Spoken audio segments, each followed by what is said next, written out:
Hello, this is Julie Hogue with Vegetarians and Meat Lovers Split Table Recipes, making food for your split table family, people who love meat and people who don't. And it's always so versatile, so hey, it works both ways. I'm so glad you're here. I'm excited to share with you. I love to do this, and I want to say potatoes are not boring. They're not. You can do so much with potatoes. So one of my recipes today is about potatoes. I'm going to do a full meal of recipes today, a breakfast meal. I hope you're having a great day, a great weekend, and I have some yummy stuff to share. I've created 2 new recent recipes that I just love. My family was like, wow, I love these. And then the other one is from my cookbook, 1 Dish, 2 Diets. So this is an egg meal, so it's a breakfast, a brunch. I mean, you could do it for lunch or dinner. Of course, eggs for dinner is a big promoting thing out there as become a catchphrase, right? Eggs for dinner. I think that's maybe their slogan or their commercial or something, but they're smart.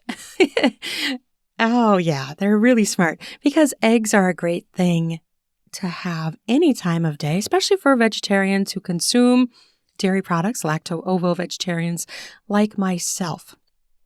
My whole family loves eggs.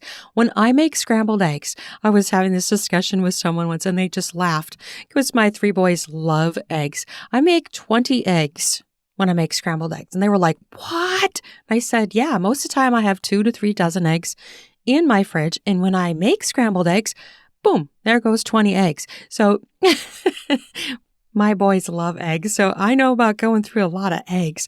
It just was so funny to me because, well, they were empty nesters, and their youngest son just went to college too, so he was just like, what? You do that many eggs? I'm like, yeah.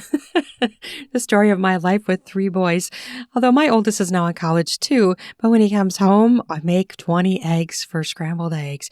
And he says the eggs at college are fake plastic eggs. So he's eating in the dorm. What do you say? They're cooking for multitudes. It's not going to be like home cooking.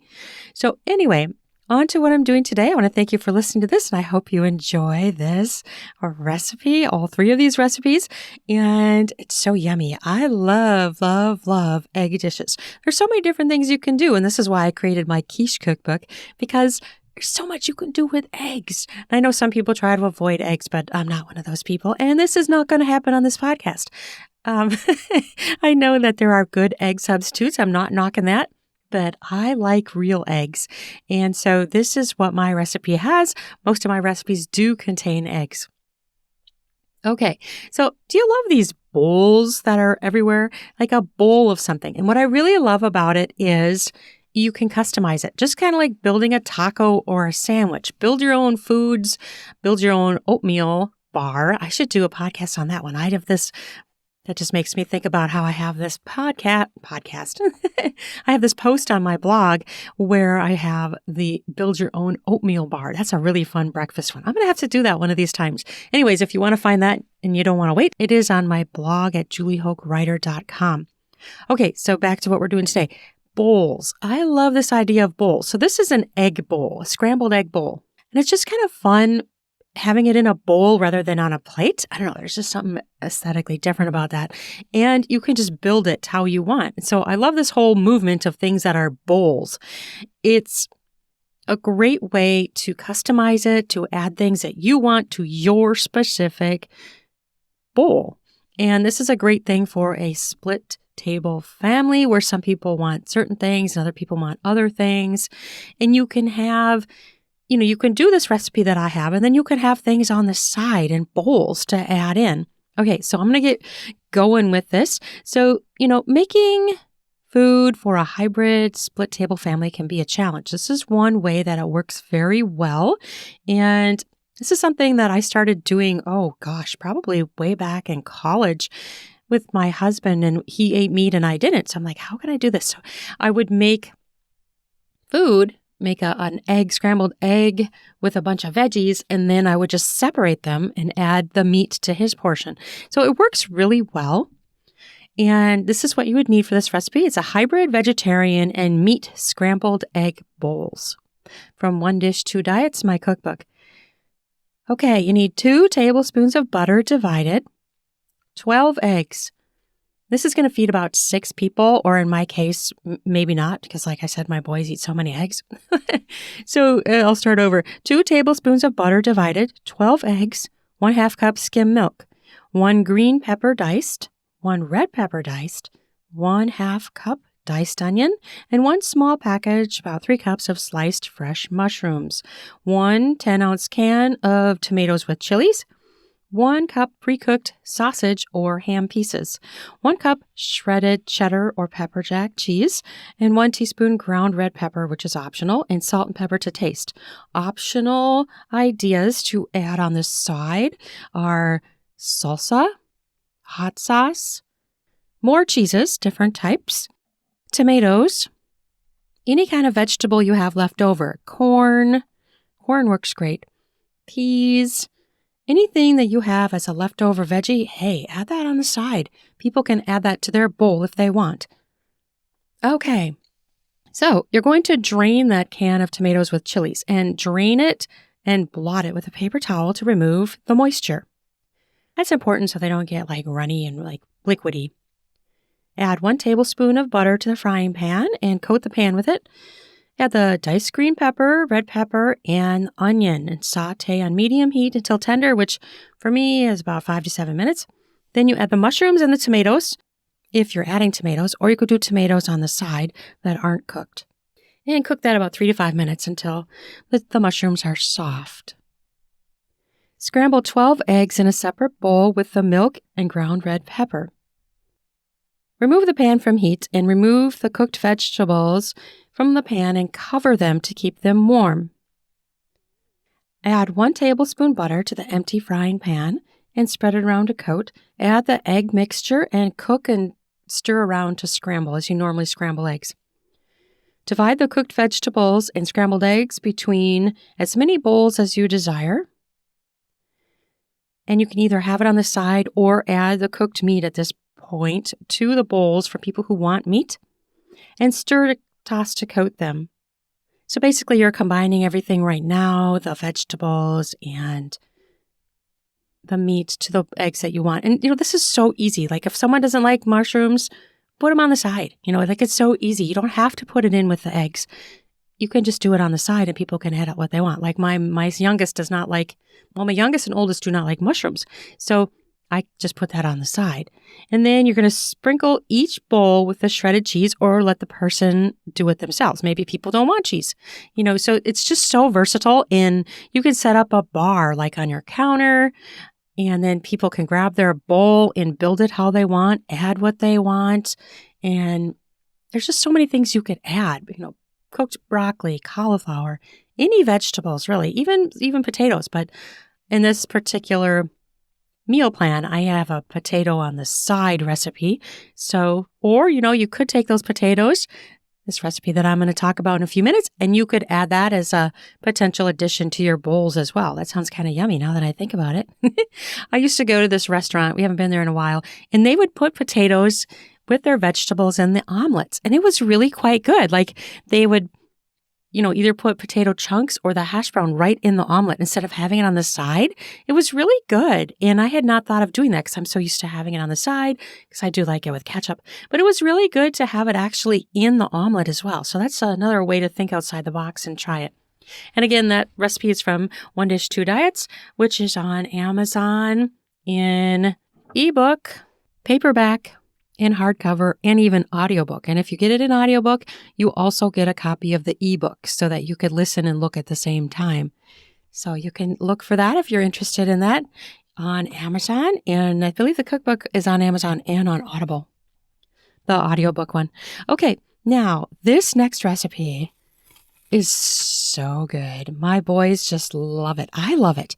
It's chocolate peanut butter banana bread. So I'm building this as a potential for a breakfast idea. So you're going to have your egg bowls, and then you're going to have your side of chocolate peanut butter banana bread. And then you're going to have your potatoes. So this is like a brunch. This is a big breakfast or a lunch or even a dinner. Okay, so this is so good. I just made this weekend again because I'm testing out the recipe to make sure I like it, and I do. It is chocolate peanut butter banana bread.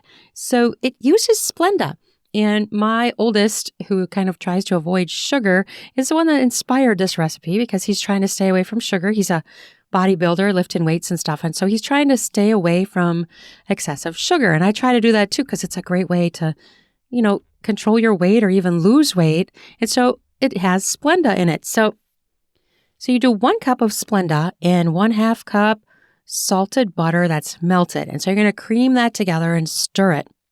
You're going to add 2 eggs to that and 1/4 cup peanut butter, smooth peanut butter.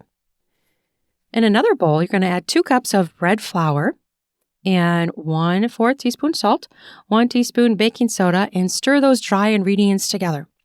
You're going to combine the wet and dry ingredients and stir them. And it's going to seem kind of dry, so you're going to be like, what the heck, is this right? This lady's crazy. Just keep doing it, keep stirring it, and get it as moist as you can. And then you add 4 mashed bananas. And that's when it really starts to moisten up and look more like a batter. It's a pretty thick batter. It's not going to pour out. You're going to have to scoop it. But before you do that, don't forget to add 1 cup of semi-sweet chocolate chips. Oh yeah, that's the yummy part. So stir that up, and then you're going to scoop it into a loaf pan that you've sprayed with olive oil cooking spray. Again, I love the olive oil cooking sprays. Olive oil is so much better for you, and that has been proven. So use that. Don't use the other stuff. It's just olive oil is so much better for you. And you don't notice the difference in taste. So why not do the one that's better for you, right? Then after you scoop it out, and I kind of flatten it, make sure it's kind of flat because it is a thick batter. And then you're going to bake it at 350 degrees for 1 hour. And so far that has worked for me every time I've done this recipe, and it is so good. I mean, it's just yummy. It's delicious. I love the flavor. The peanut butter is not real overpowering in it. You could add more if you want to try it. That's one thing I do want to try this recipe to see if it tastes any different with more peanut butter, but it's just delicious. And I love the flavor of the banana and the chocolate and the little bit of hint of peanut butter. So that's one thing I want to mess around with this recipe again and try it again and see if I like it better with more peanut butter flavor, because of course everybody loves that. The Reese's, right? The peanut butter and the chocolate together. So good.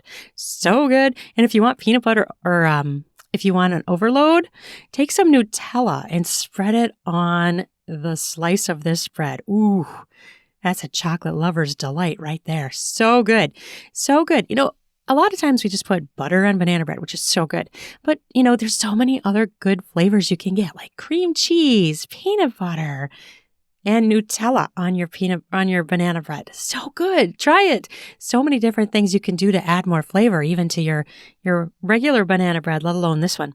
Okay, now, that's so good. When I make this, everybody just gobbles it up. So it's probably one of those recipes that I'm going to end up putting in my new cookbook, which I'm working on. And it's going to be a salad and bread cookbook. And it takes probably about a year to develop recipes for a cookbook. So it's going to be in the long run making, but you get the recipe right now. And I will continue to do this. And some of the recipes I've already put on this podcast are going to appear in that book too.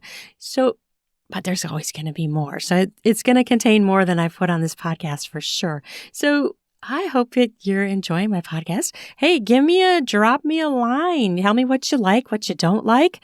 And I'm still working on getting some more chefs on the show. So much fun to talk to people. I found one on Facebook. We just got to line up our times and get it on. It's so great to hear from different people and how they developed their cooking style and what they tend to focus on, what they've found to be delicious in their life and in their family cooking and just for themselves. It's just a great way to explore and expand your cooking repertoire, your world. Hey, push your boundaries. It's always about talking about pushing your boundaries in all these different areas. How about pushing your boundaries in cooking? It's such a simple joy every day to have delicious food. And it's a way to enjoy life that is easy, simple, and doable every day, even simple recipes. So you don't get stuck on these like super boring ruts. People talk about potatoes are boring. Potatoes are not boring. Potatoes are not boring. Potatoes are not boring. I'm going to say it in multiple voices because it's true. Potatoes are not boring. Okay, So let's get to this recipe. Now, I love this recipe. I was just trying to think of something different to do with potatoes, and they're so versatile. That's why they're not boring, because you can do so much with them. I was like, what can I do different for my family? So I took these yellow potatoes that I had gotten at Sam's Club, which gave me a giant bag. Every time I go to Sam's Club, it's like all this massive, huge stuff, and it's so crazy, right? But it's great. So I had this great big bag of yellow potatoes. And so I started to chop them up into small pieces. Like the pieces are smaller than I often do. So that was my first change. And then, so I did about a half a bowl's worth. Now, this is kind of flexible. I did enough potatoes to cover the entire cookie sheet. And so depending on how many you want to do, if you do less than that, you could just do less of the seasoning, or maybe you don't even need to worry about that because it'll just fall to the bottom of the bowl. But then I took, in a separate bowl, 1/4 cup avocado oil. If you use avocado oil, it makes it a little different. It was really good. And then to that avocado oil, add 1 teaspoon Lawry's seasoned salt, 1 teaspoon garlic powder, 1/4 teaspoon black pepper, and 1 teaspoon oregano leaves. So I call this salted oregano potatoes. Yummy. And then, so once you have that oil mixture all mixed together, stir it really good. Then you're going to pour it over your potatoes and stir those really good. And you're going to roast these potatoes at 425 degrees until the bottoms are golden. And for me, in my oven, for the size of potatoes I cooked, that was about 45 minutes. And so they looked golden, they looked yummy. And when we tried them, we were like, ooh, this is a good recipe. And when my middle son came down, he's always our food critic. He always has, opinions about food. And it's great to hear his feedback because he tells it like it is. And he's like, oh, those potatoes were good. I'm like, yes, that is endorsement for a good recipe. Hear it from him because he's so discerning. And he likes to cook himself. So it's super fun to hear his opinion. And I really hope to help urge that along, where he likes to cook and try different things and make food. And he's really interesting. He's a teenager, but he really likes the authentic food, like the homemade food. He kind of, sometimes he'll turn his nose up at things that aren't homemade. Like, it's just kind of interesting. And I think it's a great authenticity in him that he really enjoys food, and, just a great thing for exploration and to promote in a kid, because it's so much healthier for us to eat homemade food, right? Than all these prepared foods that have preservatives and all that in there. Takes more time, obviously, to cook homemade. We all know that. To cook gourmet. We all know that. But it's so much fun, and it's so much more delicious, right? Do you agree? I think so. So these are 3 great recipes, and combine them all and you've got this great, yummy spread.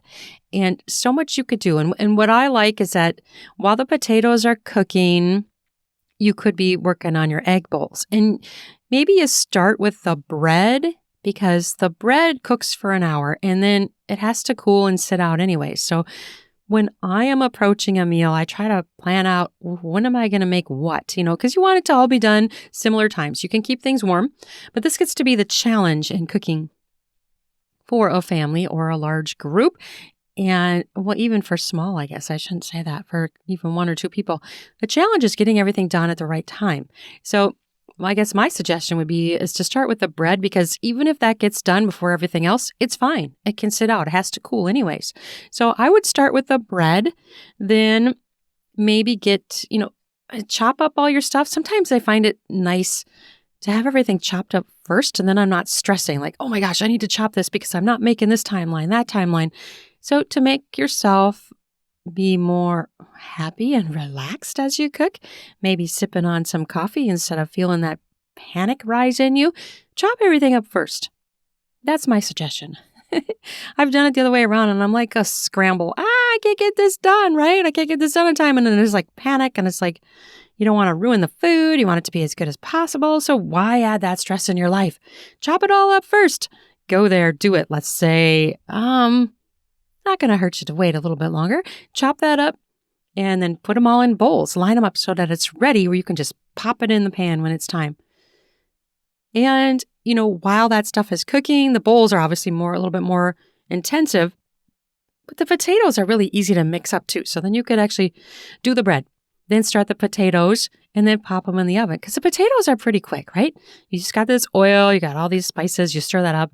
So chop the potatoes, make your little oil mixture, and then put it on the potatoes and get it in the oven. And then do the egg bowls.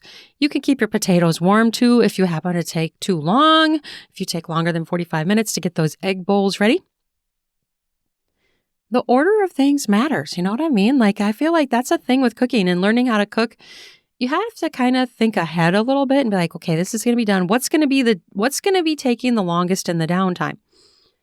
And then while that one is passively cooking, you're doing the more active things. So it's a mindset and a way of thinking about cooking and planning your meal and making your meal that can make things a little bit easier if you think ahead of time.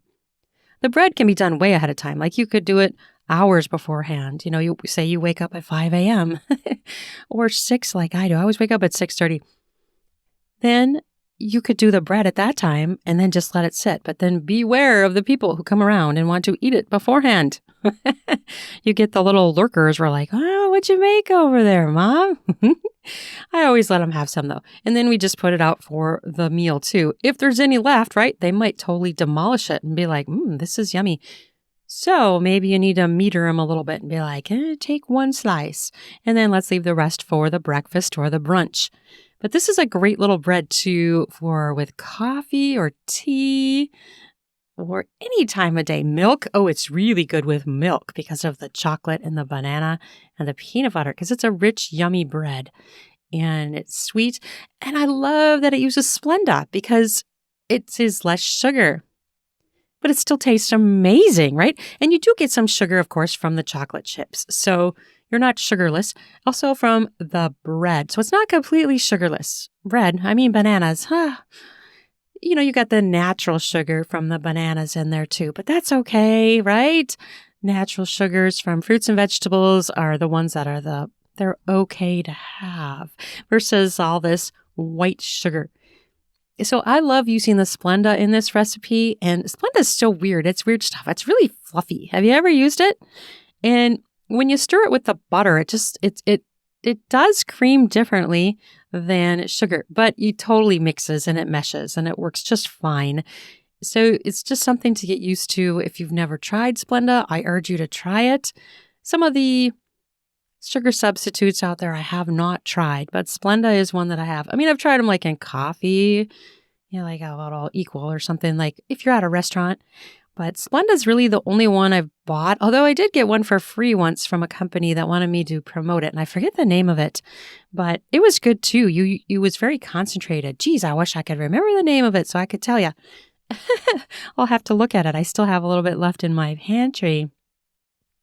But there are options to sugar out there, and using things like Splenda and bananas to sweeten foods and breads is a great way to make it sweet yet healthier because we Americans, we like our sweet.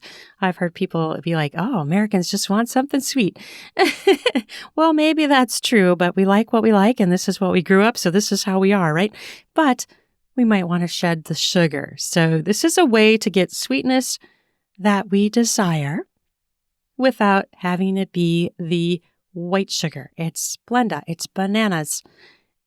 And it is sugar from chocolate chips. I mean, you could try this with, I'm sure they make sugar-free chocolate chips. If you really want to omit more sugar, try that. I know they do make those because I've seen them before. Again, I haven't explored buying that much. Something to look to for me also to reduce more sugar within a sweet bread. And it's still sweet. That's the great part. Well, I want to thank you for listening to this podcast. I hope you enjoyed it. I hope you found it interesting and recipes to try. I will put the recipes down in the podcast show notes. Hopefully, I can get all 3 of them to fit. If I can't, well, I'll just try to make sure I get them to fit. I can be kind of cryptic in the description just so I can get all 3 of them in there. I think that's just valuable. I mean, you can listen to me and write them down, right? That's doable. But sometimes it's nice to just see it instead of, because, in the podcast, you got to find the spot. I wish there was a way for me to well, actually, I could do that if I really tried. I can make chapters. where I say the recipe, but what's also really easy too is for you to refer down into the podcast show notes where you can see where I have typed out the text of each recipe. So then you can just easily refer to that. I hope you subscribe to my podcast and give me a review, a rating. I would love to hear your thoughts. I don't have one yet. Be my first person to give me a rating, a review. I would love it. I hope you enjoyed this. And again, my website is juliehogewriter.com. Romance writer, YA romance, young adult. Hungry Hearts is my book. I also have One Dish, Two Diets out, the cookbook, and American Midwest Cooking, Keisha's is the other one. And I also have Ways to Honor Your Mom After She Has Passed Away. 40 ways to honor your mom after she has passed away. That's a little booklet that I created in response to what I've learned over the years.